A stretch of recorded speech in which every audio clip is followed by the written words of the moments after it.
मोटा बराछा में construction office के नाम पर डब्बा ट्रेडिंग और ऑनलाइन गेमिंग कौभांड स्पेशल ऑपरेशन ग्रुप द्वारा खुलासा। वेब सॉफ्टवेयर बिना परमिशन बनाकर क्रिकेट, फुटबॉल, कसिनो जैसे ऑनलाइन गेम खेलवाकर करोड़ों रुपए का खेल कर रहे 8 लोगों को पुलिस ने धर दबोचा। 17 लाख से अधिक मुद्दा माल कब्जे में, 948 करोड़ रुपए का ट्रांजैक्शन मिला। पुलिस अधिकारी के कान खड़े हो गए। एक रिपोर्ट हरीश राजपूत के साथ। 28 તારીખે એસઓજીની ટીમને એક બાતમી મળી હતી કે મેરિડિયન બિઝનેસ સેન્ટરના લજામણી ચોક મોટા વરાછામાં સનરાઈઝ ડેવલપરની જે ઓફિસ છે એની આડમાં કંઈક ઓનલાઈન ગેમિંગની અથવા તો કંઈક ફ્રોડની પ્રવૃત્તિ ચાલી રહી છે। તો એસઓજીની ટીમ ત્યાં પહોંચી અને ત્યાં પહોંચતા એસઓજીની જે ટીમે ત્યાં તપાસ કરી તો રેડ કરતાં ખબર પડી કે ત્યાં ઓનલાઈન જે સટ્ટા બેટિંગ છે, ગેમિંગ તથા ऑनलाइन जो डब्बा ट्रेडिंग के जे शेर बजार अंदर जे सेबीनी परमिशन थी जे ब्रोकर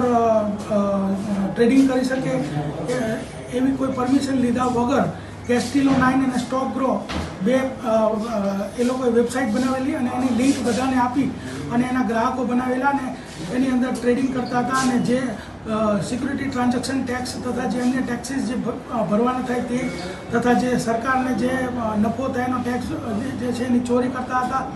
તો આ બધી જ જે રેડની અંદર ત્યાં બે પ્રકારની પ્રવૃત્તિ ચાલતી હતી। એક પ્રવૃત્તિ કે ઓનલાઈન જે સ્ટોક એક્સચેન્જ જે રીતે ટ્રેડિંગ કરે એવું એક ડબ્બા ટ્રેડિંગ ચાલતું હતું ને બીજું કે જે ગેમ ફૂટબોલ છે, ક્રિકેટ છે, ટેનિસ છે, જે લાઈવ ગેમ ચાલતી હોય એના સટ્ટા બેટિંગ પણ ચાલતા હતા। તો આ રેડની દરમિયાન ટોટલ ત્યાં જે મુદ્દામાલ મળ્યો છે એમાં 19 મોબાઈલ, 4 લેપટોપ, 10 લાખ રૂપિયા રોકડા, 31 પાસબુક, ડેબિટ કાર્ડ, પછી સૌથી મહત્વની વાત એક પેપર કટિંગ મશીન કે કાગળોનું ચૂરો થઈ જાય એટલે કોઈને ખબર જ ન પડે કે કાગળમાં શું લખ્યું હતું એ ટોટલ 17,30,000નો મુદ્દામાલ ત્યાં મળી આવ્યો હતો। જે આરોપી છે એમાં મુખ્ય આરોપી છે નંદલાલ ગોવરિયા અને વિશાલ ગેવરિયા। આ બંને મુખ્ય આરોપી છે। તે ઉપરાંત જે પૈસાની લેવડ દેવડ, આંગળીયામાં લેવડ દેવડ તથા ઓનલાઈન જે એકાઉન્ટ જે એના મેનેજ કરતા હતા એવા ભાવેશ, એવા જયદીપ, ભાવિન, નવનીત અને સોહેલ 4 આરોપીઓ તથા બે આ જે બંને સોફ્ટવેર જે અલગ અલગ ડેવલપ કરતા હતા એ ભાવિન કિહલા અને બકુલ દસરિયા ટોટલ 8 આરોપીઓની ધરપકડ કરવામાં આવી છે। બોગસ ડોક્યુમેન્ટને લગતી 338 બીએનએસ તથા 318 તથા સિક્યુરિટી બોર્ડ એક્સચેન્જ સેબી એક્ટની પણ કલમો આમાં દાખલ કરવામાં આવેલી છે। સટ્ટા કઈ રીતે ચાલતું હતું, ક્યારથી ચાલતું હતું?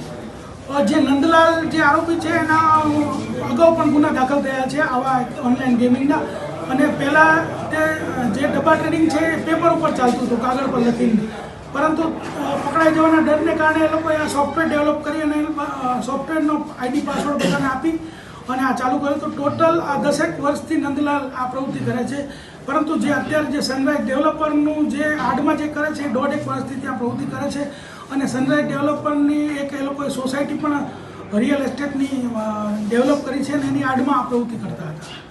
સર, કેટલી આઈડી બનાવી, કેટલા રૂપિયાના ટ્રેડિંગ કરવામાં આવ્યા છે ઇલીગલ? અત્યાર સુધી અમને જે માહિતી મળી છે 200 થી 250 આઈડી એ લોકોએ બનાવી છે અને એ ટોટલ જે વ્યવહારો ટ્રાન્ઝેક્શન છે 943 કરોડના વ્યવહારો અને બેંકની અંદર જે ટ્રાન્ઝેક્શનના વ્યવહારો મળ્યા છે 4.5 કરોડ સમથિંગના મળેલા છે। કઈ રીતે ટ્રેડિંગ કરતા હતા? સુરતના લોકો છે કે બહારના? કઈ રીતે સંપર્ક કરતા હતા? સંપર્ક ઇન્સ્ટાગ્રામ અને સોશિયલ મીડિયાના માધ્યમથી એ લોકો જાહેરાત આપતા હતા અને ઊંચો નફો કમાવાની લાલચ આપતા હતા અને એ રીતે ગ્રાહકોને આકર્ષતા હતા અને ખાસ કરીને એવું કહેવામાં આવે કે નોર્મલી જે આપણે શેર બજારમાં ટ્રેડિંગ કરતા હોઈએ કે શેર બજારમાં રોકાણ કરતા હોય તો તમે તમારા જે વ્હાઇટ ઇન્કમ છે કે જે તમારા બેંકના નાણાં છે એનેથી કરો છો તો તમામ ગવર્મેન્ટના અને રેગ્યુલેટરી એજન્સીના ધ્યાનમાં આવે છે એટલે તમારે પૂરતો ટેક્સ એમાં ભરવો પડે છે। જ્યારે આની અંદરના ટ્રેડિંગની અંદર બ્લેકના જે તમારા નાણાં છે એનાથી તમે ટ્રેડિંગ કરી શકો અને નફો અને નુકસાન એની અંદર કોઈ ટેક્સ પણ ન ભરવો પડે અને સરકારની એ રીતે ટેક્સની ઉપર જે સરકાર સાથે આ લોકો દ્રોહ કરી રહ્યા હતા। સર, આ લોકો જે આઈડી બનાવવામાં આવે તો પોતાના ક્લાયન્ટ પાસે કઈ રીતે પૈસા લેતા હતા? કારણ કે બ્લેકની મની યુઝ કરવાની વાત થતી હતી। આઈડી બનાવવામાં તો આઈડી તો આ લોકો ફ્રી ઓફ ચાર્જ બનાવી દેતા હતા એટલે જે ગ્રાહકો એના તરફ આકર્ષતા હતા, પરંતુ એ લોકો એવી રીતે કરતા પહેલાં તો એવું ચાલતું હતું કે ભાઈ જે લોકો રમે, માની લો કે કોઈ શેર પરચેસ કરે, એનો ભાવ વધે તો જે ડિફરન્સ છે આ લોકો એને આપતા હતા. જો એનો ભાવ ઘટે તો એ લોકો જે રમતા હોય એની પાસેથી ડિફરન્સ લેતા હતા. પરંતુ એમાં પણ ઘણી વખત કારણ કે આ ગેરકાયદેસર વ્યવહાર હોવાને કારણે એકબીજાની પૈસાની લેવડ દેવડમાં વાંધો પડતો હોય, પહેલાં એ લોકો સિક્યુરિટી ડિપોઝિટ તરીકે પૈસા જમા કરાવડાવતા હતા અને ત્યારબાદ તેઓ આ ઓનલાઈન સટ્ટો રમાડતા હતા. કેશમાં પૈસા લેતા હતા કે ઓનલાઈન ટ્રાન્ઝેક્શન? કેશમાં પણ પૈસા લેતા હતા અને ઓનલાઈન બીજાના ખાતામાંથી ટ્રાન્ઝેક્શન પણ કરાવતા હતા. સર, જેટલી આઈડી મળી આવી છે, સુરતના છે કે બહારના લોકો છે, કયા લોકો છે આ લોકો? જે આઈડી મળી આવે છે 200 થી 250 છે. એની તપાસ અમારી ચાલુ છે. મોટાભાગના સુરતના છે, થોડા ઘણા બહારના પણ હશે, પણ એ આગળ તપાસમાં ખુલશે તે રીતે આપણે જાણ